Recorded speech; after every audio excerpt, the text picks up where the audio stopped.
ಸ್ವಲ್ಪ ದಿನಗಳ ನಂತರ ಅಜಯ್ ಪಾರು ಮನೆಗೆ ಬಂದಾಗ ಹತ್ಗೆ ಹೋಗೋಣ ರೆಡಿಯಾಗಿ. ಬೇಡ ಅಜಯ್, ಅಲ್ಲಿ ಎಲ್ಲರೂ ಬಂದಿರ್ತಾರೆ, ಯಾರಾದರೂ ಏನಾದರೂ ಅಂದರೆ ನನಗೂ ನಿಮಗೂ ನೋವು. ಏನಾಗೋಲ್ಲ, ನಾನು ಇದ್ದೀನಲ್ಲ, ನಿಮ್ಗೆ ಯಾರು ಏನು ಅನ್ನೋಲ್ಲ, ಅವರ ಜವಾಬ್ದಾರಿ ನಂದು. ಇನ್ನು ಈಗ ಎಷ್ಟು ದಿನ ನಾ ಪಡ್ಕೊಂಡು ಬಂದಿದ್ದು ಅಲ್ಲ, ಹಠ ಅಂತಾರೆ ಇದಕ್ಕೆ. ಅಣ್ಣ ಹೇಳಿದಾನೆ ಅಂತ ಹೇಳ್ತಿಲ್ವಾ ನಾವು, ನಿಮಗೆ ಇನ್ನೊಂದು ಮದುವೆ ಮಾಡಿ ಅಂತ ಅವನೇ ಹೇಳಿದಾನೆ. ಅವನ ಮೇಲೆ ಪ್ರೀತಿ ಇರೋದೇ ಆದರೆ ಮದುವೆ ಆಗಿ, ಯಾಕೆ ಕೊರಗ್ತೀರಾ? ಹೇಳಿದಷ್ಟು ಸುಲಭ ಅಲ್ಲ ಮರೆಯೋದು. ಅದಕ್ಕೆ ಹೀಗೆ ಎಲ್ಲರಿಗೂ ನೋವು ಕೊಡುವುದಲ್ವಾ? ಯಾಕೋ ಕೋಪ ಮಾಡ್ಕೊಳ್ತೀಯಾ? ಈಗ ನಿನ್ನ ಮದುವೆಗೆ ಬರಬೇಕಲ್ಲ, ಸರಿ ನಡಿ ಹೋಗೋಣ, ಬರ್ತೀನಿ. ಆದರೆ ಅಲ್ಲಿ ಯಾರಾದರೂ ಏನಾದರೂ ಅಂದರೆ ಮುಂದೆ ಅಣ್ಣ ಹೇಳಿದಂತೆ ಮದುವೆ ಆಗಿ. ಅದು ಸಾಧ್ಯ ಇಲ್ಲ. ಪ್ರಪಂಚದಲ್ಲಿ ಯಾವುದು ಸ್ಥಿರವಲ್ಲ. ಹುಟ್ಟು ಸಾವು ಯೌವನ ಭೋಗ ಭಾಗ್ಯ ಎಲ್ಲವೂ ಬಂದು ಹೋಗುವಂಥದ್ದೇ. ಅದಕ್ಕೆ ಹೇಳ್ತಿರೋದು ವಯಸ್ಸಿದ್ದಾಗಲೇ ಮದುವೆ ಆಗಿ ಅಂತ ಹೇಳ್ತಿರೋದು. ಆದರೆ ಧರ್ಮ ಒಂದೇ ಶಾಶ್ವತ. ಧರ್ಮದ ಪ್ರಕಾರ ಹೆಣ್ಣಿಗೆ ಒಂದೇ ಸಲ ಮದುವೆ. ಅದು ಈಗಾಗಲೇ ಆಗಿದೆ. ಮತ್ತೊಮ್ಮೆ ಆದರೆ ನನಗೂ ನಮ್ಮ ಮನೆತನಕ್ಕೂ ಮರ್ಯಾದೆ ಇರೋಲ್ಲ. ಆಗ ಸುಶೀಲ ಮಾತನಾಡಿ, ಪಾರು ಅಜಯ್ ಇಬ್ಬರು ಸುಮ್ಮನಾಗಿ, ಪಾರು ರೆಡಿಯಾಗು, ಹೋಗಿ ಮದುವೆ ಮುಗಿಸಿಕೊಂಡು ಬಾ. ಆಗ ಅಜಯ್, ಅತ್ತೆ ಮಾವ ನೀವು ಬನ್ನಿ. ಶಾಂತಪ್ಪ ಅವರು ಮಾತನಾಡಿ, ಇಲ್ಲಪ್ಪ, ರಜೆ ಸಿಗೋಲ್ಲ, ಮದುವೆ ದಿನ ಖಂಡಿತ ಬರ್ತೀವಿ, ಸ್ವಲ್ಪ ಹುಷಾರು. ಸರಿ ಮಾವ, ಅದರ ಬಗ್ಗೆ ಚಿಂತೆ ಬೇಡ, ನಾನೆಲ್ಲ ನೋಡಿಕೊಳ್ತೀನಿ. ನನ್ನ ಅತ್ತಿಗೆಗೆ ಯಾರು ಅನ್ನೋದಿರೋ ಥರ ನೋಡಿಕೊಳ್ತೀನಿ. ಸರಿ, ಹುಷಾರಾಗಿ ಹೋಗಿ ಬನ್ನಿ. ಪಾರು ಬೇಕಾದ ಸ್ವಲ್ಪ ಬಟ್ಟೆ ಪ್ಯಾಕ್ ಮಾಡಿ ಇಬ್ಬರು ಹೊರಡುವರು. ಅಲ್ಲಿಂದ ಮಾಲ್ಗೆ ಕರೆತಂದು, ಅದಕ್ಕೆ ನೀವು ಶಾಪಿಂಗ್ ಮಾಡಿ ತಗೊಳ್ಳಿ ಈ ATM ಕಾರ್ಡ್ ಎಂದು ಅವಳ ಮುಂದೆ ಹಿಡಿದಾಗ ಪಾರು ಅಜಯ್ ಮುಖ ನೋಡಿ ವಿಷಾದದ ನಗು ಹರಳಿಸಿ, ಬೇಡ ಅಜಯ್, ಏನು ಮಾರ್ಕೆಟ್ ಮಾಡೋದಿಲ್ಲ, ಏನು ಬೇಡ, ಮನೆಗೆ ಹೋಗೋಣ ನಡಿ, ಅತ್ತೆ ಮಾವ ಕಾಯ್ತಿರ್ತಾರೆ. ತಗೊಳ್ಳಿ ಅತ್ತಿಗೆ ನೀವು ಎಂದು ಅವಳ ಕೈಯಲ್ಲಿ ಬಲವಂತವಾಗಿ ಕಾರ್ಡ್ ಕೊಟ್ಟು, ನೀವು ಪರ್ಚೇಸ್ ಮಾಡಿ, ನನ್ನ ಫ್ರೆಂಡ್ ಒಬ್ಬರು ಮದುವೆಗೆ ಬರ್ತೀನಿ ಅಂತ ಹೇಳಿದ್ದಾರೆ, ಅದಕ್ಕೆ ಇಲ್ಲಿ ವೆಯ್ಟ್ ಮಾಡ್ತೀನಿ, ನೀವು ಒಳಗೆ ಶಾಪಿಂಗ್ ಮಾಡಿ ಎಂದು ಕಳಿಸಿ ಹೊರಗಡೆ ವೃಷಭ್ಗಾಗಿ ಕಾಯುತ್ತಾ ನಿಲ್ಲುವನು. ಪಾರು ಮಾಲ್ ಒಳಗೆ ಹೋಗಿ ಸುಮ್ಮನೆ ನೋಡ್ತಾ ಸಾಗುವಾಗ ಯಾವುದಿಷ್ಟವಾಗದಿದ್ದಾಗಿದ್ದ ವೃಷಭ್ ಅಜಯ್ ಹತ್ತಿರ ಬಂದು, ಸಾರಿ ಲೇಟ್ ಆಯಿತು, ನನ್ನ ಫ್ರೆಂಡ್ ಇಲ್ಲಿಗೆ ಡ್ರಾಪ್ ಕೊಡೋದಕ್ಕೆ ಹೇಳಿದೆ, ಅದಕ್ಕೆ. ಮುಗುಳ್ನಗೆ ಬೇರೆ, ಈಗ ಬನ್ನಿ ಬಟ್ಟೆ ತಗೊಳ್ಳಿ ನನ್ನ ಮದುವೆಗೆ. ಬೇಡ ಬೇಡ, ನಿಮ್ಮ ಇಷ್ಟದಂತೆ ಓಡಾಡಿ ಮದುವೆ ಮಾಡ್ತೀನಿ, ಆದರೆ ಬಟ್ಟೆ ಎಲ್ಲ ಬೇಡ, ನೀವು ಬನ್ನಿ, ಈಗ ನಾನೇ ಕೊಡಿಸ್ತೀನಿ ಎಂದು ಹಿಡಿದು ಜೆನ್ ಸೆಕ್ಷನ್ಗೆ ಹೋಗಿ ವೃಷಭ್ಗೆ ಒಂದು ಬ್ಲೇಸರ್ ಕೊಡಿಸಿ, ಇದರಲ್ಲಿ ನೀವು ಸೂಪರಾಗಿ ಕಾಣ್ತೀರಾ ಎಂದು ಹಿಡಿದಾಗ ವೃಷಭ್, ಓಹ್ ಎಷ್ಟು ಕಾಸ್ಟ್ಲಿ, ಬೇಡ, ಇದನ್ನೇ ಹಾಕೋಬೇಕು, ಇದರಲ್ಲಿ ನೀವು ನನ್ನ ಮದುವೆಯಲ್ಲಿ ಓಡಾಡಬೇಕು ಎಂದು ಖುಷಿಯಿಂದ ಹೇಳಿದಾಗ ನಿರಾಕರಿಸದೆ, ಸರಿ ಆಯಿತು, ಇದನ್ನೇ ಹಾಕ್ಕೊಳ್ತೀನಿ ಎನ್ನುವಾಗ ವೃಷಭ್, ಸರಿ ಹೋಗೋಣ ಈಗ, ತಡೀರಿ ನನ್ನ ಅತ್ತಿಗೆ ಇದ್ದಾರೆ, ಶಾಪಿಂಗ್ ಮಾಡ್ತಿದ್ದಾರೆ ಎನ್ನುತ್ತಾ ಪಾರು ಉಡ್ಕೊಂಡು ಹೋದಾಗ ಪಾರು ಚಿಕ್ಕ ಮಕ್ಕಳ ಪೊಲೀಸ್ ಡ್ರೆಸ್ ಮುಂದೆ ನಿಂತು ಅದರ ಮೇಲೆ ಕೈ ಆಡಿಸ್ತಾ ನಿಂತಾಗ ವೃಷಭ್ ಅವಳ ನೋಡಿ, ಅಯ್ಯೋ ತಂದೆ ಮುಗೀತು ಕತೆ, ಇವಳು ಮುಖ ತೋರಿಸ್ಬೇಡ ಅಂದಿದ್ದಾಳೆ, ಆದರೆ ಅಜಯ್ ಇವಳ ಹತ್ರ ಹೋಗ್ತಿದ್ದಾನೆ, ಹೇಗಪ್ಪ ದೇವ್ರೆ, ಯಾಕಪ್ಪ ನನಗೆ ಈ ಶಿಕ್ಷೆ, ಮತ್ತೆ ಸಿಕ್ಕಲಿ ಇವಳು ಅಂತ ಖುಷಿ ಪಡ್ಲಾ ಅಥವಾ ಮುಖ ತೋರಿಸಲಾರದೆ ಹೇಗೆ ಇರೋದು? ಅಜಯ್ ಅತ್ತಿಗೆ ಅಂತಿದ್ದಾನೆ ಅಂದರೆ ಏನರ್ಥ ಎನ್ನುವಾಗ ಅಜಯ್ ಪಾರು ಜೊತೆ ಬಂದು, ವೃಷಭ್ ಇವ್ರು ನನ್ನ ಅತ್ತಿಗೆ ಹೆಸರು ಪಾರ್ವತಿ ಅಂತ. ಆಗ ಪಾರು ಏನೂ ಗೊತ್ತಿಲ್ಲದಂತೆ ನಮಸ್ಕಾರ ಎಂದು ಕೈ ಮುಗಿಯುವಳು. ವೃಷಭ್ಗೆ ಆಶ್ಚರ್ಯವಾಗಿ ತಾನು ಕೈ ಮುಗಿದು ತನ್ನಲ್ಲೇ ಇವಳೇನು ಏನು ಪರಿಚಯ ಇಲ್ಲ ಥರ ಕೈ ಮುಗಿತಿದ್ದಾಳೆ. ನಂತರ ಪಾರು ಅಜಯ್ ಹತ್ತಿರ, ಅಜಯ್ ಇವರ ಪರಿಚಯ ಹೇಗೆ? ಸ್ಕೂಲ್ ಸಾಫ್ಟ್ವೇರ್ ಸಲುವಾಗಿ ಭೇಟಿಯಾದಾಗ ಅಣ್ಣನ ಹೋಲಿಕೆ ಇದ್ದದಕ್ಕೆ ಮಾತನಾಡಿಸಿದೆ, ಮದುವೆಗೆ ಕರೀದೆ, ಯಾಕೆ ನಿಮಗೆ ಮೊದಲೇ ಪರಿಚಯನ? ಇಲ್ಲಪ್ಪ, ಅವರು ಯಾರು ಅಂತಲೇ ಗೊತ್ತಿಲ್ಲ, ಈಗ ನಡಿ ಹೋಗೋಣ ಎಂದು ಸಾಗುವಾಗ, ಅದಕ್ಕೆ ಸೀರೆ ತಗೋ ಬನ್ನಿ ನೀವು. ಬೇಡ ಕಣೋ, ಇದ್ದದೇ ಹಾಕ್ಕೊಳ್ತೀನಿ. ಬೇಡ ಬನ್ನಿ ನೀವು, ಏನು ಪರ್ಚೇಸ್ ಮಾಡಲೇ ಇಲ್ವಲ್ಲ, ಈಗ ಬನ್ನಿ ಎಂದು ಕೈ ಹಿಡಿದು ಸಾರಿ ಸೆಕ್ಷನ್ಗೆ 3 ಜನ ಹೋಗಿ ಸಾರಿ ನೋಡುವಾಗ ಪಾರು ಒಂದು ಬಿಳಿ ಬಣ್ಣದ ಅದರಲ್ಲಿ ಕೆಂಪು ಚಿಕ್ಕ ಹೂಗಳಿರುವ ಸೀರೆಯನ್ನು ನೋಡಿದಾಗ, ಅದಕ್ಕೆ ಈ ಬಿಳಿ ಬಣ್ಣ ಬೇಡ, ಡಾರ್ಕ್ ಕಲರ್ ಹಾರಿಸಿ. ಬೇಡ ಕಣೋ, ನನಗೆ ಚೆನ್ನಾಗಿ ಕಾಣೋಲ್ಲ, ಇದೇ ಇರಲಿ, ಈಗ ನಿನ್ನ ಮದುವೆಗೆ ಬರ್ತಾ ಇಲ್ವಾ, ಅಷ್ಟೇ ಖುಷಿಪಡು, ಈಗ ನಡಿ ಇದನ್ನೇ ಪ್ಯಾಕ್ ಮಾಡಿಸು. ಸರಿ, ಎಲ್ಲ ತಮ್ಮದೇ ಹಠ, ಬನ್ನಿ ಎಂದು ಬಿಲ್ ಮಾಡಿಸಿ 3 ಜನ ಕಾರ್ ಏರುವರು. ಪಾರು ಹಿಂದೆ ಕುಳಿತು ವೃಷಭ್, ಅಜಯ್ ಮುಂದೆ ಕುಳಿತು ಅಜಯ್ ಡ್ರೈವ್ ಮಾಡುವಾಗ ಮತ್ತೆ ಹಳೆ ನೆನಪಾಗಿ ಮದುವೆ ಮುಗಿದ ನಂತರ ಪಾರು ಗಂಡನ ಮನೆಗೆ ಬರುವಾಗ ಪಾರು ಮಾತನಾಡಿ, ಅಮ್ಮ ನಾನು ಈಗ ಗಂಡನ ಮನೆಗೆ ಹೋದೆ ಅಂದರೆ ಇಬ್ಬರೇ ಆಗ್ತೀರಾ, ಅದಕ್ಕೆ ನನಗೆ ಒಂದು ತಮ್ಮನ ರೆಡಿ ಮಾಡಿ. ನಂತರ ಅಜ್ಜಿ ನೋಡಿ, ಅಜ್ಜಿ ಇಲ್ಲೇ ಇದ್ದು ನಿನ್ನ ಮಗಳ 2ನೇ ಬಾನಂತನ ಮುಗಿಸಿಕೊಂಡು ಹೋಗುವೆಯಂತೆ ಎಂದು ಅಜ್ಜಿಯ ಕೆನ್ನೆ ತಟ್ಟಿದಾಗ ಅಜ್ಜಿ, ಮೊದಲು ನೀನು ಮರಿ ಮೊಮ್ಮಗನನ್ನು ಕೊಡು, ನಿಮ್ಮ ತಾಯಿ ನಿನ್ನ ಬಾನಂತನ ಮಾಡ್ತಾಳೆ. ಆಗ ಪಾರು ಸಂಚಿತ್ ತೋಳು ಬಳಸಿ ಹಿಡಿದು, ಇಲ್ಲ ನಾವಿಬ್ಬರು ಆಲ್ ಇಂಡಿಯಾ ಟೂರ್ ಮಾಡಬೇಕು, ಅಲ್ಲಿವರೆಗೂ ನನ್ನ ಮಕ್ಕಳ ತಂಟೆಗೆ ಬರೋದೇ ಬೇಡ. ನಂತರ ಸಂಚಿತ್ ಮುಖ ನೋಡಿ, ಅಲ್ವೇನ್ರಿ ಎಂದಾಗ ಸಂಚಿತ್, ಹ್ಞೂ ಸರಿ, ಹೇಳಿದಂಗೆ ಆಗಲಿ.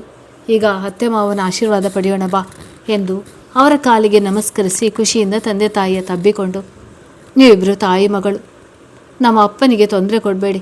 ಮೊದಲೇ ನಮ್ಮ ಅಪ್ಪ ಹೆಸರಿಗೆ ತಕ್ಕನಾಗೆ ಸೈಲೆಂಟ್ ಫಾದರ್. ಈಗಲೇ ಹೇಳ್ತೀನಿ ನೋಡು, ಪಪ್ಪ ಈ ಮುದುಕಿನ ಊರಿಗೆ ಕಳಿಸ್ಬಿಡಿ, ಇಲ್ಲ ನಿಮ್ಮ ಹೆಂಡತಿ ಈ ಮುದುಕಿ ಸೇರಿ ನಿನಗೆ ಕಾಟ ಕೊಡ್ತಾರೆ. ಆಗ ಸುಶೀಲ, ಲೇನಿನ ಅದೆಷ್ಟು ಮಾತನಾಡ್ತೀಯಾ ಎನ್ನುವಾಗ ಅವರ ಅತ್ತೆ ಮಾವನ ಹಿಂದೆ ನಿಂತು, ನನಗೆ ಇವರೆಲ್ಲ ಸಪೋರ್ಟ್ ಇದೆ, ಈಗ ನೀ ಹಾರಾಡಬೇಡ.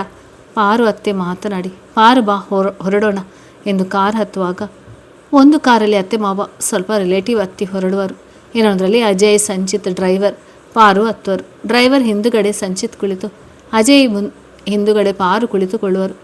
ಕಾರ್ ಸ್ವಲ್ಪ ಚಲಿಸಿದಾಗ ಪಾರು ಸಂಚಿತ್ ಜೊತೆ ಮಾತನಾಡುತ್ತಾ, ರೀ ನೀವು ATM ಕಾರ್ಡ್ ಕೊಡಲೇ ಇಲ್ಲ, ಮನೆಗೆ ಹೋಗಿ ಕೊಡ್ತೀನಿ. ಇಲ್ಲ. ಆಗ ಸಂಜಯ್, ಅದಕ್ಕೆ ನಾನೇ ಕೊಡ್ತೀನಿ ಬನ್ನಿ, ಏನು ಮಾಡ್ತೀರಾ? ಶಾಪಿಂಗ್ ಮಾಡೋಣ ಕಣೋ. ಅಣ್ಣ ನಿಮ್ಮ ಜೊತೆ ಬರೋಲ್ಲ, ಫುಲ್ ಬ್ಯುಸಿ. ನೀ ಬಾರೋ, ನಾನು ಸೇರಿ ಶಾಪಿಂಗ್ ಮಾಡೋಣ, ಕಂಪನಿ ಕೊಡ್ತೀಯಾ? ಹ್ಞೂ ಸರಿ, ಹಾಗೇ ಮಾಡೋಣ ಎನ್ನುವಾಗ ಮುಂದಿನ ದೃಶ್ಯ ನೋವು ತಂದು ಕಾರ್ ಯಾರಿಗೋ ಡಿಕ್ಕಿ ಹೊಡೆಯುವಾಗ ಋಷಭ್ ಬ್ಯಾಂಡಲ್ ತಿರುಗಿಸಿ, ಯಾಕಜಯ್ ಮುಂದೆ ನೋಡು ಎನ್ನುವಾಗ ಬ್ರೇಕ್ ಹಾಕಿ ಕಾರ್ ಸೈಡ್ ನಿಲ್ಲಿಸಿ ಕಣ್ಣೀರಲ್ಲಿ ಹತ್ಗೆ ಎಂದು ತಿರುಗಿದಾಗ ಪಾರುಗೂ ಕಣ್ಣೀರು ಬಂದು, ಹುಷಾರಜಯ್ ಎನ್ನುತ್ತಾ ಕಣ್ಣೀರನ್ನು ಒರೆಸಿಕೊಳ್ಳುವಳು. ಆಗ ವೃಷಭ, ನೀವು ಈ ಕಡೆ ಬನ್ನಿ, ನಾನು ಡ್ರೈವ್ ಮಾಡ್ತೀನಿ. ಮೊದಲೇ ಮದುವೆ ಆಗಿಲ್ಲ ರೀ, ಏನೇನೋ ಕನಸುಗಳನ್ನು ಇಟ್ಕೊಂಡಿದ್ದೀನಿ. ನೀವು ಈ ರೀತಿ ಕಾರು ಓಡಿಸಿದ್ರೆ ಹೇಗೆ ಎಂದು ನಗುತ್ತಾ ಅವನನ್ನು ತನ್ನ ಸೀಟ್ನಲ್ಲಿ ಕೂಡಿಸಿ ತಾನು ಅಡ್ರೆಸ್ ಕೇಳಿ ಡ್ರೈವ್ ಮಾಡುವನು. ಮನೆಗೆ ಬಂದಾಗ ಪಾರು ಮತ್ತು ವೃಷಭ್ ನೋಡಿ ಅಜಯ್ ತಂದೆ ತಾಯಿಗೆ ಮಗನೇ ಸಿಕ್ಕಷ್ಟು ಖುಷಿಯಾಗಿ ಮನಸ್ಸಿನಲ್ಲಿ, ದೇವರೇ ಹೇಗಾದರೂ ಪಾರು ಜೀವನದಲ್ಲಿ ಮತ್ತೆ ಬೆಳಕು ಮೂಡಲಿ ಎಂದು ಅರಿಸಿ, ಬಾ ಪಾರು ಎಂದಾಗ ಅತ್ತೆಯನ್ನು ತಬ್ಬಿಕೊಂಡು ಅಳುವಳು. ಯಾಕೆ ಹೇಳುವುದು? ಏನಾಗಿಲ್ಲ, ನಾನು ಯಾವತ್ತೂ ನಿನ್ನ ದೂಷಿಸೋಲ್ಲ, ಖುಷಿಯಾಗಿರು. ನಂತರ ವೃಷಭ್ ನೋಡಿ, ಆ ವೃಷಭ್ ಒಳಗೆ ತುಂಬ ಖುಷಿಯಾಯ್ತು ಕಣಪ್ಪ ನಿನ್ನ ನೋಡಿ, ಮನಸ್ಸಿನಲ್ಲಿ ಮಗನೇ ವಾಪಸ್ ಬಂದಷ್ಟು ಖುಷಿಯಾಗಿದೆ ಎನ್ನುವರು. ಈಗ ಫ್ರೆಶ್ ಆಗ ಬನ್ನಿ, ಎಲ್ಲರೂ ಸೇರಿ ಊಟ ಮಾಡೋಣ ಎಂದು ಎಲ್ಲರೂ ಊಟ ಮಾಡಿ ಪಾರು ಸಂಚಿತ್ ರೂಮ್ನಲ್ಲಿ ಮಲಗಲು ತೆರಳಿದಾಗ ಬೆಳಗಿನ ಮದುಮಗನ ಕಾರ್ಯಕ್ರಮಕ್ಕೆ ತಯಾರಿ ಮಾಡಬೇಕೆಂದು ಅಜಯ್ ಹಾಗೂ ವೃಷಭ್ ಇಬ್ಬರಿಗೂ ಅಜಯ್ ತಾಯಿ ಎಲ್ಲ ವಸ್ತುಗಳನ್ನು ಜೋಡಿಸುವಂತೆ ಹೇಳುವಳು. ವೃಷಭ ಖುಷಿಯಾಗಿ ಓಡಾಡುವುದನ್ನು ನೋಡಿ ಸಂತೋಷಪಟ್ಟು ತಂದೆ ಎಲ್ಲ ವಸ್ತುಗಳ ಪಟ್ಟಿ ಚೆಕ್ ಮಾಡುವಾಗ ಆಸು ಕಂಬಳಿಲ್ಲವಾದಾಗ ಅಜಯ್ ತಾಯಿ, ಅಜಯ್ ಅದು ನಿಮ್ಮ ಅಣ್ಣನ ರೂಮಿನಲ್ಲಿದೆ ನೋಡು. ಆಗ ವೃಷಭ್ ನಾನು ತರ್ತೀನಿ ಎಂದು ಅಲ್ಲಿಗೆ ಹೋಗುವಾಗ ಅಲ್ಲಿ ಪಾರು ಇದ್ದದ್ದು ಗೊತ್ತಿಲ್ಲದೆ ಹೋಗುವಾಗ ಅಜಯ್ ತಂದೆ ತಾಯಿಗೆ ಸುಮ್ಮನೆ ಇರುವಂತೆ ಹೇಳಿ, ಬ್ರದರ್ ಅದು ವಾರ್ಡ್ರೋಬ್ನಲ್ಲಿದೆ ನೋಡಿ ಎಂದು ಹೇಳಿದಾಗ ಹ್ಞೂ ಎನ್ನುತ್ತಾ, ಈ ಡಾಕ್ಟರ್ ಎಲ್ಲಿ ಹೋದ್ಲು ಎನ್ನುತ್ತಾ ಯಾಕೋ ಸುಮ್ಮನೆ ಇದ್ದಾಳೆ, ಮುಖದರ್ಶನ ಕೊಡ್ತಾ ಇಲ್ಲ, ಯಾಕೋ ನೋಡಬೇಕಂತ ಅನಿಸ್ತಿದೆ ಎನ್ನುತ್ತಾ ರೂಮಿಗೆ ಸಾಗಿ ವಾರ್ಡ್ರೋಬ್ನಲ್ಲಿ ನೋಡಬೇಕೆನ್ನುವಾಗ ಪಾರು ಸಂಚಿತ್ ಯೂನಿಫಾರ್ಮ್ ಹಿಡಿದು ಕೂತಲ್ಲೇ ನಿದ್ದೆ ಮಾಡುವಾಗ ಅದನ್ನು ನೋಡಿ, ಇವರೇನು ಕೂತಲ್ಲೇ ನಿದ್ದೆ ಮಾಡ್ತಿದ್ದಾರೆ, ಈ ಯೂನಿಫಾರ್ಮ್ ಯಾರದು, ಏನು ಕತೆ? ಸುತ್ತಮುತ್ತ ರೂಮನ್ನು ನೋಡಿದಾಗ ಅಲ್ಲಿ ಏನು ಕಾಣದೆ ಅವಳನ್ನು ಸೀದಾ ಮಲಗಿಸಬೇಕೆಂದು, ರೀ ಡಾಕ್ಟ್ರೇ ಸೀದಾ ಮಲಗಿ ಎಂದಾಗ ಅವಳು ಸುಮ್ಮನೆ ಇದ್ದಾಗ ಅವಳ ಕೈ ಹಿಡಿದು, ರೀ ಡಾಕ್ಟ್ರೇ ನಿಮಗೆ ಹೇಳೋದು ಕರೆಕ್ಟಾಗಿ ಮಲಗಿ ಎನ್ನುವಾಗ ಅಜಯ್ ಬಂದು, ಬ್ರದರ್ ಸಿಕ್ತ ಕಂಬಳಿ ಎಂದಾಗ ಗಾಬರಿಯಿಂದ, ಅಜಯ್ ಇವ್ರಿಗೆ ಸೀದಾ ಮಲಗೋಕ್ಕೆ ಹೇಳು, ಹೇಗೆ ಮಲಗಿದ್ದಾರೆ ನೋಡು. ಸರಿ ಬಾ ಈ ಕಡೆ ಎಂದು ಪಾರು ಹತ್ತಿರ ಹೋಗಿ ಅವಳ ಕೈಯಲ್ಲಿರುವ ಪೊಲೀಸ್ ಯೂನಿಫಾರ್ಮ್ ತೆಗೆದು ತಾನೇ ಅವಳನ್ನು ಮಲಗಿಸಿ ಹೊದಿಸುವನು. ನಂತರ ಯೂನಿಫಾರ್ಮ್ ವಾರ್ಡ್ರೂಮ್ನಲ್ಲಿ ಇಡುವಾಗ ವೃಷಭ್, ಅಜಯ್ ನಿಮ್ಮ ಅತ್ತಿಗೆ ಬಗ್ಗೆ ಒಂದಿಷ್ಟು ಡೌಟ್ ಇದೆ, ನೀ ತಪ್ಪು ತಿಳಿಯೋಳು ಅಂದರೆ ಹೇಳ್ತೀಯಾ? ನೀನು ಎಲ್ಲ ಡೌಟ್ಗೂ ಆನ್ಸರ್ ಕೊಡ್ತೇನೆ ಬ್ರದರ್, ಅದ್ರ ಜೊತೆ ಒಂದು ದೊಡ್ಡ ಹೆಲ್ಪ್ ಮಾಡಬೇಕು, ಅದು ನಿನ್ನಿಂದ ಮಾತ್ರ ಸಾಧ್ಯ. ನನ್ನ ಅತ್ತಿಗೆ ಗಂಗೆ ಅಷ್ಟೇ ಪವಿತ್ರ, ಅದಕ್ಕೆ ನಾನೇ ಗ್ಯಾರಂಟಿ. ಹಾಗೆಲ್ಲ ಕ್ಯಾರೆಕ್ಟರ್ ಬಗ್ಗೆ ತಪ್ಪು ತಿಳ್ಕೊಂಡಿಲ್ಲ, ಅವರ ಜೀವನದಲ್ಲಿ ತುಂಬ ನೋವಲ್ಲಿದ್ದಾರೆ ಅನಿಸುತ್ತೆ, ಅದಕ್ಕೆ ಕೇಳಿದೆ. ಅವರನ್ನು ಈಗಾಗಲೇ ಭೇಟಿಯಾಗಿದ್ದೀನಿ, ಆವಾಗಲೇ ಅವರು ನನ್ನ ಕಣ್ಣಿಗೆ ಬೀಳಬೇಡ ಅಂತ ಹೇಳಿದ್ದಾರೆ. ಆದರೆ ಇವತ್ತು ಸುಮ್ಮನೆ ಇದ್ದದ್ದೇ ಅಪರೂಪ, ನನಗೆ ಅದೇ ಆಶ್ಚರ್ಯ. ಅಜಯ್ ವಾರ್ಡ್ರೋಬ್ನಲ್ಲಿ ಇರುವ ಕಂಬಳಿ ತೆಗೆದುಕೊಂಡು, ಬ್ರದರ್ ಇದನ್ನು ನಮ್ಮ ತಂದೆಗೆ ಕೊಡ್ತೀನಿ ಬನ್ನಿ, ನೀವು ಸ್ವಲ್ಪ ರೆಸ್ಟ್ ಮಾಡಿ ಎಂದು ಅಲ್ಲಿಂದ ಇಬ್ಬರು ಸೇರಿ ತಂದೆ ಹತ್ತಿರ ಸಾಗಿ ಕಂಬಳಿ ಕೊಟ್ಟಾಗ, ಅಜಯ್ ನಿಮ್ಮ ಅತ್ತೆ ಬರ್ತಿದ್ದಾರೆ, ಅವರನ್ನು ಹೋಗಿ ರಿಸೀವ್ ಮಾಡಿಕೊಂಡು ಬಾ. ಅವರಿಗೆ ಯಾಕೆ ಹೇಳಿದ್ದು ಇಲ್ಲಿ ಬಂದು ರಾಧಾ ಅಂತ ಸೃಷ್ಟಿ ಮಾಡೋಕ್ಕ? ಆಗ ಅಜಯ್ ತಾಯಿ, ಹಾಗೆಲ್ಲ ಅನ್ಬಾರ್ದು ಕಂದ, ಎಲ್ಲ ಬಂಧುಗಳು ಸೇರಿದಾಗಲೇ ಮದುವೆ. ಹೌದು, ಆದರೆ ಇಂಥವರ ಅವಶ್ಯಕತೆ ಇಲ್ಲ ಎಂದು ಬೇಸರದಿಂದ, ನಾ ಹೋಗಿ ಕರೆದುಕೊಂಡು ಬರ್ತೀನಿ, ಬ್ರದರ್ ಬನ್ನಿ ನೀವು ಮಲಗ ಬನ್ನಿ ಎಂದು ತನ್ನ ರೂಮ್ಗೆ ಕರೆದೊಯ್ಯುವನು. ಆಗ ವೃಷಭ್, ಅಜಯ್ ನಾ ಹೋಗಿ ನಿಮ್ಮ ಅತ್ತೆಯನ್ನು ಕರೆದುಕೊಂಡು ಬರ್ತೀನಿ, ನೀವು ಮನೆಯಲ್ಲೇ ಇರಿ. ಬೇಡ, ಇವರು ಸ್ವಲ್ಪ ಒಂಥರ ಜನ, ಅದನ್ನೇ ಸಬ್ಜೆಕ್ಟ್ ಇಟ್ಕೊಂಡು ನಮ್ಮ ತಂದೆ ತಾಯಿಗೆ ಮಾತನಾಡ್ತಾರೆ. ನೀವು ರೆಸ್ಟ್ ಮಾಡಿ. ಅಲ್ಲ, ಅದು ಇಬ್ಬರು ಸೇರೇ ಹೋಗೋಣ ಬನ್ನಿ. ಇಲ್ಲ ಬ್ರದರ್, ಅವರು 5 ಜನ ಇದ್ದಾರೆ, ಅದಕ್ಕೆ. ಹ್ಞೂ ಸರಿ, ಏನೇ ಇದ್ದರೂ ಫೋನ್ ಮಾಡಿ ಎಂದು ಹೇಳಿ ಮಲಗುವನು. ಆತ ಅಜಯ್ ಅವಳ ಅತ್ತೆ ಕರೆಯಲು ತೆರಳುವನು. ನಂತರ ವೃಷಭ್ಗೆ ಮಲಗುವಾಗ ಪಾರು ನೆನಪಿಗೆ ಬಂದು ಅವಳ ಕಣ್ಣು, ನೀಲವಾದ ಮೂಗು, ಹಾರಾಡುವ ಕೂದಲು. ಅವತವರ ಮನೆಯಲ್ಲಿ ಅವತಾರಕ್ಕೂ ಇಲ್ಲಿಗೂ ತುಂಬ ವ್ಯತ್ಯಾಸ ಇದೆ. ಹೀಗೆ ಇದ್ರೆ ಎಷ್ಟು ಚಂದ. ನಾಳೆಗೆ ನಿನ್ನ ಮಾತನಾಡಿಸೋದಕ್ಕೆ ಟ್ರೈ ಮಾಡ್ತೀನಿ ಕಣೆ. ಏನೇ ನಿನ್ನ ಕತೆ, ಎಷ್ಟು ಚೆನ್ನಾಗಿದ್ಯಾ. ಆದರೆ ಯಾಕೆ ಯಾವಾಗಲೂ ಕಣ್ಣೀರು? ಅದ್ಗೆ ಅಂತಾನೆ ಅಂದರೆ ಯಾವ ರೀತಿ? ಎಂಥ ಹೆಲ್ಪ್ ಕೇಳ್ಬೋದು? ಅಣ್ಣನ ಹೆಂಡತಿ ಇರ್ಬೋದಾ? ಆದರೆ ಅಣ್ಣ ಇಲ್ಲಿ? ಮತ್ತು ಇವಳ ಮದುವೆ ಆಗಿದೆಯಾ? ತಾಲಿ ಕಾಲುಂಗುರಿಲ್ಲ, ಮತ್ತು ಗಂಗೆ ಅಷ್ಟೇ ಪವಿತ್ರ ಅಂತಾನೆ. ಈಗ ಇದ್ದಿದ್ರೆ ಕೇಳ್ಬೋದಿತ್ತು. ಮದುವೆ ದಿನ ಸೀರೆಯಲ್ಲಿ ಹೇಗೆ ಕಾಣ್ಬೋದು? ಕಲ್ಪನೆಯಲ್ಲಿ ಎಷ್ಟು ಚೆನ್ನಾಗಿ ಕಾಣ್ತಾಳೆ ಎನ್ನುತ್ತಾ ಮಲಗುವನು. ಬೆಳಿಗ್ಗೆ ಪಾರು ರೆಡಿಯಾಗಿ ದೂರದಲ್ಲಿ ನಿಂತು ನೋಡುವಾಗ ವೃಷಭ ಪಾರುಳನ್ನು ನೋಡುತ್ತಾ ನಿಂತಿರುವನು. ಅಜಯ್ನನ್ನು ಮದುಮಗನನ್ನು ಮಾಡುವ ಸಲುವಾಗಿ ಅಜಯ್ ಬಿಳಿ ಬಟ್ಟೆ ಹಾಕಿಕೊಂಡು ತುಂಬ ಮುದ್ದಾಗಿ ಕಾಣುವಾಗ, ವೃಷಭ ಖುಷಿಯಿಂದ ಓಡಾಡುವಾಗ ಅಜಯ್ ತಂದೆ ತಾಯಿ ತುಂಬ ಖುಷಿ ಪಡುವರು. 5 ಜನ ಮುತ್ತೈದೆಯರು ಹುಡಿ ತುಂಬಿಕೊಂಡು ಅಜಯ್ಗೆ ಎಣ್ಣೆ ಹಚ್ಚಿ ಆರತಿ ಮಾಡಿ ಅರಶಿನ ಹಚ್ಚಬೇಕೆಂದು ವೃಷಭ್ಗೆ ಅಜಯ್ ತಾಯಿ, ವೃಷಭ್ ಅರಿಶಿನ ಬಟ್ಟಲು ಅಡುಗೆ ಮನೆಯಲ್ಲಿದೆ, ತಗೊಂಡು ಬಾ. ಹಾಂ ಆಂಟಿ ಎಂದು ಅರಿಶಿನ ಬಟ್ಟಲು ತರುವಾಗ ಸ್ನಾನಕ್ಕೆ ನೀರಿನ ವ್ಯವಸ್ಥೆ ಮಾಡಿದರೂ ನೋಡಬೇಕಿತ್ತು ಎನ್ನುವಾಗ ವೃಷಭ ಅರಿಶಿನ ಬಟ್ಟಲನ್ನು ಪಾರು ಕೈಯಲ್ಲಿ ಕೊಟ್ಟು, ನೀವೇನ್ರಿ ದೂರ ನಿಂತು ಬರೀ ನೋಡ್ತಿದ್ದೀರಾ, ತಗೊಳ್ಳಿ, ಇದನ್ನು ನಿಮ್ಮ ಅತ್ತೆ ಕೈಯಲ್ಲಿ ಕೊಡಿ, ನಾ ಬಿಸಿ ನೀರು ವ್ಯವಸ್ಥೆ ಮಾಡ್ತೀನಿ ಎಂದು ಅವಳ ಕೈಯಲ್ಲಿ ಕೊಟ್ಟು ಹೋಗುವಾಗ, ಹೇ ಇದನ್ನು ಹಿಡಿಬಾರ್ದು ರೀ, ತಗೊಳ್ಳಿ ಅನ್ನುವಷ್ಟಲ್ಲ ಅಜಯ್, ಅತ್ತೆ, ಅದನ್ನು ಯಾಕೆ ನಿನ್ನ ಕೈಯಲ್ಲಿ ಇಟ್ಕೊಂಡೆ, ಗೊತ್ತಿಲ್ವಾ ನೀನು ವಿಧವೆ ಅಂತ ಮರ್ತಿದ್ಯಾ? ಏನು ಋಷಭ್, ಅವಳ ಕೈಯಲ್ಲಿ ಕೊಡಬಾರ್ದಂತ ಅಷ್ಟು ತಿಳಿಯಲ್ವಾ ಎನ್ನುತ್ತಾ ಪಾರು ಕೈಯಲ್ಲಿರುವ ಬಟಲ್ ಕಸಿವಾಗ ಅಜಯ್ ಕೋಪದಿಂದ ಅತ್ತೆ ಎಂದು ಜೋರಾಗಿ ಕೂಗಿದಾಗ ವೃಷಭ್ ವಿಧವೆ ಅನ್ನೋ ಶಬ್ದಕ್ಕೆ ಗಾಬರಿಯಿಂದ ನಿಂತಾಗ ಪಾರು ಅಲ್ಲಿಂದ ರೂಮಿಗೆ ಅಳುತ್ತಾ ಓಡುವಳು.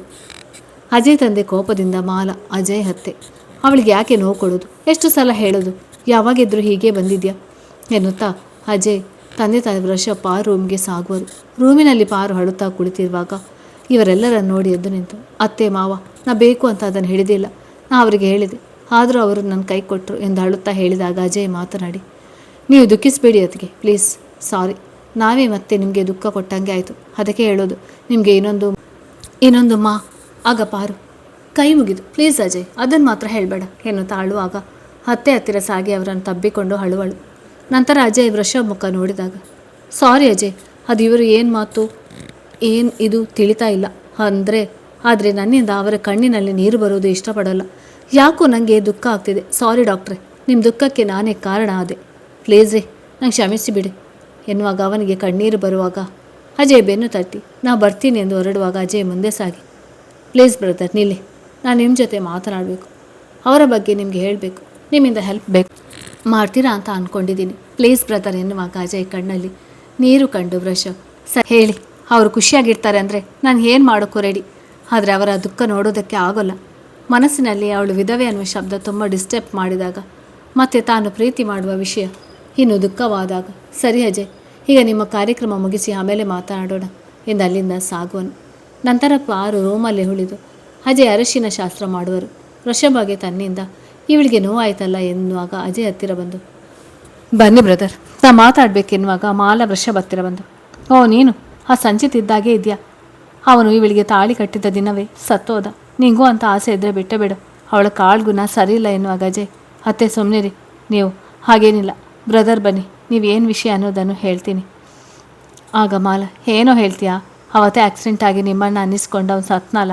ಆಗ ವೃಷಭ್, ಅವಳನ್ನು ಮದುವೆ ಆಗ್ತೀನಿ, ಏನಾಗುತ್ತೋ ನಾನು ನೋಡ್ತೀನಿ, ನಾ ಎಂದೂ ಇಂಥ ಅಪಶಕುನ ಕಾಲ್ಗುಣ ಅನ್ನೋದನ್ನು ನಂಬೋಲ್ಲ ಎನ್ನುತ್ತಾ ಅಜಯ್ ರೂಮ್ಗೆ ಸಾಗುವನು. ಅಜಯ್ ಅವನಿಂದ ಇದ್ದ ತಂದೆ ತಾಯಿಗೆ ತುಂಬ ಖುಷಿಯಾಗಿ ಅಜಯ್ ರೂಮ್ಗೆ ಬಂದಾಗ ವೃಷಭ್ ತಲೆ ಹಿಡಿದು ಕುಳಿತಾಗ ಅಲ್ಲಿ ಅಜಯ್ ತಂದೆ ತಾಯಿ ನೋಡಿ, ಅಂಕಲ್ ಹೇಳಿ, ಏನವರ ಪ್ರಾಬ್ಲಮ್, ಅವಳನ್ನು ಮದುವೆ ಆಗೋಕ್ಕೆ ರೆಡಿ. ಆಗ ಅಜಯ್ ತಂದೆ ಮಾತನಾಡಿ, ತುಂಬ ಸಂತೋಷ ಕಣಪ್ಪ, ಆದರೆ ನಿಮ್ಮ ಮನೆಯಲ್ಲಿ ಅದನ್ನು ಬಿಟ್ಟಾಕಿ ಇವರ ವಿಷಯ ಹೇಳಿ, ಅಂದರೆ ಇವರ ಮದುವೆ ನಿಮ್ಮ ಮಗನ ಜೊತೆ ಆಗಿದೆಯಾ, ಆದರೆ ಎಲ್ಲಿನೂ ನಿಮ್ಮ ಮಗನ ಫೋಟೋನೇ ಹಾಕಿಲ್ಲ, ನಾನು ಎಲ್ಲಿನೂ ಅವರ ಫೋಟೋ ನೋಡಿಲ್ಲ, ಯಾಕೆ? ಪಾರು ಬಂದಿದ್ದಕ್ಕೆ ತೆಗೆದಿಟ್ಟಿದ್ದು, ಅವಳು ತುಂಬ ದುಃಖ ಪಡ್ತಾಳಂತ. ನಾವೇ ಕನ್ಯೆ ನೋಡಿ ಮದುವೆ ಫಿಕ್ಸ್ ಮಾಡಿದ್ದೀವಿ, ಬರೀ 2 ತಿಂಗಳಲ್ಲಿ ಮದುವೆ ಡೇಟ್ ಸಹ ಫಿಕ್ಸ್ ಮಾಡಿದ್ದೆವು. ಪಾರು ಮನೆಯಲ್ಲಿನೂ ತುಂಬ ಖುಷಿಯಿಂದ ಒಪ್ಪಿದರು. ಪಾರು ತಂದೆ ತಾಯಿನ ಮನೆ ಮುಂದೆ ತುಂಬ ಚೆನ್ನಾಗಿ ಮದುವೆ ಮಾಡಿಕೊಟ್ಟರು.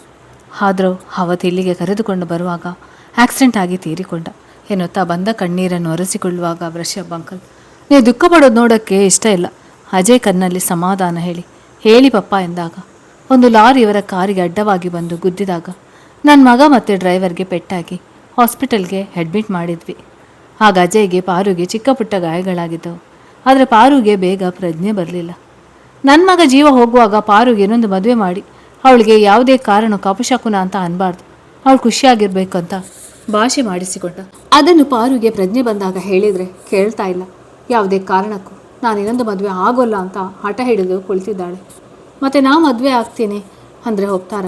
ಆಗ ಅಜಯ್, ಇಲ್ಲ ಬ್ರದರ್, ಒಪ್ಪಲ್ಲ. ಆದರೆ ನೀನು ನಮ್ಮ ಅಣ್ಣನಾಗೇ ಇದೆಯಾ, ನಮ್ಮ ಅಣ್ಣನು ಸೇಮ್ ನಿಮ್ಮ ಥರನೇ. ತಡೀರಿ, ನಿಮಗೆ ಮದುವೆ ಆಲ್ಬಮ್ ತೋರಿಸ್ತೀನಿ ಎಂದು ಮದುವೆ ಫೋಟೋ ತೋರಿಸಿದಾಗ ರಶ್ಯಾ ಒಂದು ಕ್ಷಣ ಆಶ್ಚರ್ಯಚಕಿತನಾದಾಗ, ಹೌದು, ಅದಕ್ಕೆ ನಿಮ್ಮನೆಗೆ ಬಂದಾಗ ನಾನು ನಿಮ್ಮನ್ನು ಅಷ್ಟು ಆಶ್ಚರ್ಯದಿಂದ ನೋಡಿದ್ದು. ಅಲ್ಲ, ಸೇಮ್ ನನ್ನ ಥರನೇ ಇದ್ದಾರೆ, ಅದು ಹೇಗೆ? ಆಗ ಅಜಯ್ ನಗುತ್ತಾ, ಜಗತ್ತಿನಲ್ಲಿ ಒಂದೇ ಥರ 7 ಜನರು ಇರ್ತಾರಂತೆ ಎಂದಾಗ ಅಜಯ್ ತಾಯಿ, ಇದರಲ್ಲಿ ಪಾರ್ವತಿ ತಪ್ಪು ಇಲ್ಲಪ್ಪ. ಮೊದಲೇ ನನ್ನ ಮಗನ ಭವಿಷ್ಯ ಒಬ್ಬರು ಹೇಳಿದರು, ಆದರೆ ಅದು ನಮಗೆ ಅರ್ಥವಾಗದೆ ನಾವು ಮದುವೆ ಮಾಡಿದ್ವಿ. ಆದರೆ ನಮ್ಮ ಪಾರು ಪವಿತ್ರಳು. ನನ್ನ ಮಗನ ಮದುವೆ ಫಿಕ್ಸ್ ಆದರೂ ಎಲ್ಲಿನೂ ಹೊರಗಡೆ ಹೋಗಿಲ್ಲ. ಒಮ್ಮೆ ಮನೆಗೆ ಹೋಗಿತ್ತು, ಅವತ್ತು ಪಾರು ಬರ್ತ್ಡೇ ಅಂತ ಹೋಗಿದ್ದ. ಅವಳು ಫೈನಲ್ ಇಯರ್ ಡಿಗ್ರಿ ಎಕ್ಸಾಮ್ ಬರೆಯೋದಕ್ಕೆ ಡಿಸ್ಟರ್ಬ್ ಮಾಡಬಾರ್ದು ಅಂತ ಒಮ್ಮೆನೂ ಭೇಟಿಯಾಗಿರಲಿಲ್ಲ. ಆದರೆ ಇಬ್ಬರಿಗೂ ಒಂದಾಗಿ ಬಾಳುವ ದಿನ ಬರಲಿಲ್ಲ. ಆದರೆ ಒಬ್ಬ ಜಂಗಮ ನನ್ನ ಮಗ ನೋಡಿ ಹೇಳಿದ, ಬೇರುಗಳೇ ಇಲ್ಲದ ಬಿದ್ದು ಹೋಗೋ ಮರ ಇದು, ಬಳ್ಳಿಗೆ ಆಸರೆಯಾಗಿ ನಿಲ್ಬಹುದೇ. ಈ ಮಾತಿನ ಅರ್ಥ ನಮಗೆ ತಿಳಿಯಲೇ ಇಲ್ಲ. ಆದರೆ ಮಗ ತೀರಿಕೊಂಡಾಗ ಅರ್ಥ ಆಯಿತು, ನನ್ನ ಮಗ ಅಲ್ಪಾಯುಷ್ಯ ಅಂತ. ಆದರೆ ಅಷ್ಟರಲ್ಲಿ ಮಗನ ಕಳೆದುಕೊಂಡು ಬಿಟ್ಟಿದ್ವಿ. ನಿನ್ನೆ ನಿನ್ನನ್ನು ನೋಡಿದಾಗ ನನ್ನ ಮಗನೇ ವಾಪಸ್ ಸಿಕ್ಕಷ್ಟು ಖುಷಿಯಾಗಿದೆ ಎಂದು ಕಣ್ಣೀರು ಹಾಕುತ್ತಾ ಹೇಳಿದಾಗ ಋಷಭ್ ತಾಯಿ ಹತ್ತಿರ ಸಾಗಿ ಅವರ ಕಣ್ಣೀರು ಒರೆಸಿ, ಇನ್ನು ಮುಂದೆ ನಾನೇ ನಿಮ್ಮ ಮಗ, ನೀವು ನಗ್ತಾ ಇರಬೇಕು, ಆದರೆ ನಿಮ್ಮ ಈ ಸೊಸೆ ನನಗೆ ಮುಖ ತೋರಿಸಬೇಡ ಅಂತ ಹೇಳಿದಾಳೆ. ಹೇಗೆ ಮದುವೆ ಆಗುವುದು?